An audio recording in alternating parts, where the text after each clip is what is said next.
कल्पना कीजिए, साल 1998 की अंतरिक्ष में पृथ्वी से सैकड़ों किलोमीटर ऊपर अमेरिका की CIA के 4 बेहद उन्नत सैटेलाइट भारत के ऊपर से मंडरा रहे थे।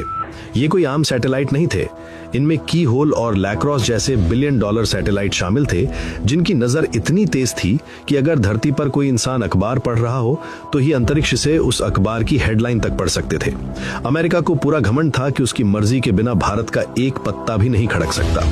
अमेरिकी खुफिया एजेंसियों को 100% यकीन था कि भारत के हर कदम, हर विचार पर उनकी पैनी नजर है।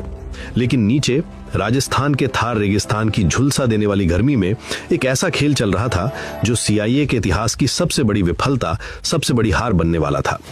रेत के उन ऊंचे टीलों के बीच भारतीय सेना की वर्दी पहने कुछ लोग एक ऐसा काम कर रहे थे जिसने पूरी दुनिया को अंधा कर दिया था। ये लोग कोई आम सैनिक नहीं थे, बल्कि इनके कंधों पर पूरे देश का भविष्य टिका था। इनका नेतृत्व कर रहा था एक ऐसा शख्स जिसके नेम प्लेट पर लिखा था डॉक्टर APJ अब्दुल कलाम।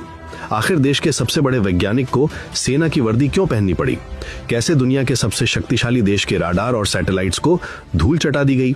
और कैसे भारत ने वो किया जिसकी भनक अमेरिका को तब लगी जब धरती फट चुकी थी और आसमान में करेत का विशाल बवंडर उठ चुका था? ये कोई फिल्मी कहानी नहीं है।